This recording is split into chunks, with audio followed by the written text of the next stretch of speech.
The Boston Celtics are moving on in the NBA playoffs. Hello everybody, my name is Dylan, also known as PatsFan177. Welcome back to the channel, and I am bringing you my first ever non-Patriots related video. This one will be about the Boston Celtics, who last night closed out their sweep of the Philadelphia 76ers in the first round of the NBA playoffs. The Boston Celtics really are playing some great basketball right now, and so I just wanted to make a little video kind of talking about what they're doing right, what they can still improve upon, and what to look for against the Toronto Raptors, who themselves swept the Brooklyn Nets last night in their own series. So the first thing we got to talk about in this series is the fact that the Philadelphia 76ers were just overmatched the entire time, and I hate to say that about them, but it just seems like their guy was Joel Embiid, and that's it. The 76ers really just ran their offense through Joel Embiid, and that's about all they could do against the Celtics. I mean, the Celtics went into the playoffs playing some great basketball. I mean, if you look in totality, since their loss to the Heat, they're 8-1, including all these games, and the only loss was a 96-90 loss against the Wizards, in which all of the starters and Marcus Smart were rested. So you have to probably assume that if those guys had played, it would have been more than 6 points they would have made up for, and so they probably would have won that game as well. But we're talking about the playoffs here, and really from the get-go, somebody made a comment last night about the series, and they said it never really felt like the Sixers had control of a game or the series at any point. It never felt like they just had it in control, and I think that's kind of the way it went for them. Game 1 was a close game, and it was a nice way to get a win for the Celtics, and then Game 2, they just blew it open. A 27-point win that was over by, midway through the fourth quarter. It was just over. They had the subs in with, I don't know how much time left to go, and that's just demoralizing if you're the Philadelphia 76ers. A lot of criticism has been thrown at guys like Tobias Harris, who's on a 5-year, $180 million deal, and really wasn't performing like that at all. Al Horford, ex-Celtic, signed there for 4 years, I think, and $109 million. And he was not performing at all. He had 10 points through the first 2 games, I think. So that is not what you want from a guy like Al Horford. It's definitely not what you want from a guy like Tobias Harris. Their best 2 players were probably Joel Embiid, who was a monster like he always is. He was just carrying the load for them. And Josh Richardson. Josh Richardson shot the ball pretty well, but again, he's not enough to put them over the top. Ben Simmons being out really just changed the dynamic of the whole series. And when I knew that they were going to play the Sixers and I saw that Simmons was out, I just said, this is going to be a lot easier than if he was in. Because, you've got that matchup nightmare where he's technically the point guard, and they use him as such, and we've got Kemba Walker at the point guard position, so that would have been just a matchup night where we probably would have had to switch Kemba on maybe Richardson. I don't know who we would have put him on, but the size advantage would have been just astronomical with Ben Simmons, and they really did a good job against Joel Embiid because they did, the Sixers had the size advantage in the series. With Al Horford and Joel Embiid, they can be on the court at the same time, even though they don't really mesh together very well. But the Celtics, what they did was obviously keeping Daniel Tice as the starter on Joel Embiid, and Enes Kanter. I'll give him credit for all the knocks against Enes Kanter. He really did seem to perform pretty well against him. But when you look at the matchups with Al Horford that were supposed to be mismatches, what Brad Stevens did is he put Grant Williams on him off the bench. And obviously the starters had more of a mismatch because Jaylen Brown had to pick him up, and obviously with Gordon Hayward out, that's really unfortunate because he's going to be really important for us going forward if he can come back and return to the bubble, since he's left it now awaiting the birth of his child. But I think Brad Stevens did a really good job of just matching up with them and using his bench. You wouldn't have expected Grant Williams to play as many minutes as he did, obviously meaningful minutes as he did, but the Celtics just all around, I mean, they just outplayed the Sixers in this series, and I think really Game 3 was it. Game 3 was the turning point. If there was one point where you could say the Sixers had a grip on the game, it is when you've got about 2 minutes to go At the end of Game 3, they had a 94-92 lead and the ball. They had the ball as well. So I thought this game's going to the Sixers. It's going to be 2-1, and that's still a series. I don't care what you say. 2-1 is still a series. So with that being said, they really didn't perform well, and I gotta give credit where credit is due to Marcus Smart, because we were griping about some of the shots that he was taking when we were watching the games, but he makes winning plays. Marcus Smart just makes those winning plays, and he intercepted a Joel Embiid pass, and Jaylen Brown comes down. He just gets taken down to the court on his finish, but he did finish the shot, and he got the N1. Celtics took the lead and never relented. They ended the game on a 10-0 run. And what confused me was that Josh Richardson, on the next possession, I think, took a clear path foul against Jason Tatum for no apparent reason. There was no reason that Josh Richardson should have just grabbed Jason Tatum like that when he had a clear path to the basket, because Jason Tatum got 2 shots and the ball. So even though the bucket that he made was waved off, he got 2 shots, making one of them, and then they got the ball, and I mean, they never looked back. It was a 10-0 run to close out Game 3, and that's when you know it's over.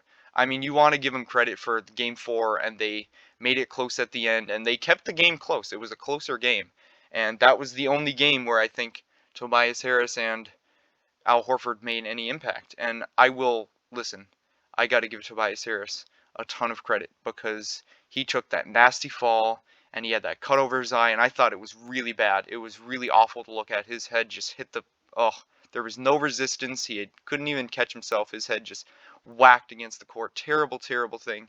He looked like he was in some serious pain. I'm sure he was. I'm sure he still is today.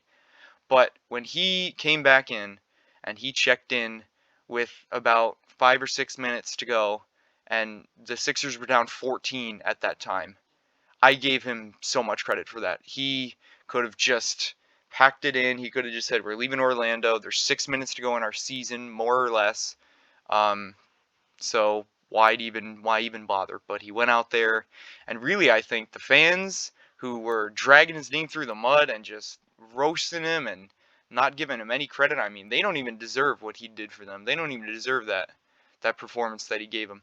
I mean, he gutted it out, man. I got to give him credit for that. And they were giving him credit for that, which is good. I saw a lot of fans saying, we're glad he's okay. Obviously, it's bigger than basketball when you see someone like that. I was a little worried when he stepped in, because I thought, like, could this be a catalyst? Could this, like, really get them going? But I didn't even care at that point. I was just like, I'm glad to see him okay. I'm so happy that it wasn't a concussion. Obviously, they wouldn't have let him in if he had a serious concussion or something like that. So I was just glad that he was okay. But I mean, you can't lie about the fact that he just wasn't very good. He was missing a lot of shots. I think he had 15 and 15 in one game, which was good, but that's about it. I mean, you can talk about the Sixers, and they're probably going to fire Brett Brown, and they have a lot of stuff to work on, but you got to, first of all, let's talk about Jason Tatum, because Jason Tatum is on his way to being an absolute superstar, and you cannot tell me otherwise, okay? Jason Tatum dropping yesterday 28 and 15 boards. 15 boards. I think for the series, he averaged 9.8 rebounds per game. That's almost averaging a double-double. I mean, 1 or 2 more boards and he averages a double-double for this series. I mean, he is transcendent at this point. That shot at the end of the third quarter, he just pulls up from real deep. He pulled a Damian Lillard. I mean, he just took it and shot it, and it went in. I mean, he had the half quarter earlier on that he just banked in. That was an and one, by the way. So he's on track, man. He's playing great defense. He's doing everything for the Celtics right now, and he stepped up. I know Josh Richardson played some pretty good defense on him for maybe even the better part of 3 quarters for yesterday's game, and I thought, man, Jason Tatum is really not having his best game right now, but he came on strong at the end. He finished with 28. Kemba has been amazing. That step back against Al Horford, that was cold. That was like his college days. I mean, that was just a thing of beauty, man, to ice that game. I didn't even talk about that earlier, but that was absolutely beautiful. And it don't hurt to see us cross up Al like that. You got Jaylen, who's playing well. I mean, this team is firing on all cylinders right now. And the thing that a lot of people were bugging him about Was their bench scoring, and do they have enough depth? And it seems like right now they do. It really does appear to me. You've got guys like Romeo Langford who's playing meaningful defensive minutes. He is a guy that a lot of people have been on for being the 14th overall pick, being a lottery pick, and not giving you 12 points off the bench every night. It's like, I understand that it would be great if he did, but we don't need that right now. We don't need Romeo Langford to be that for us. He's almost on the same career trajectory as Marcus Smart. When Marcus Smart came into the league, all he did was play defense. That's all he did. And he really didn't have his shooting stroke down yet. Now he's a guy that he can shoot it too. He can pass it too. He's a good offensive player. Obviously, he's just a terrific defensive player. And I think that I'm not saying that Romeo Langford is on that level. Obviously, Marcus Smart is like a defensive player of the year candidate, or he should be. But still, we don't need that much production from him scoring wise. It would be nice. It would be nice to see him knock down his shots. One guy though, you got to look at Brad Wanamaker, giving us good minutes off the bench. He's been hitting his threes. He's been getting to the line. You got to look at Grant Williams, who has been playing defense, and apparently he forgot how to miss threes.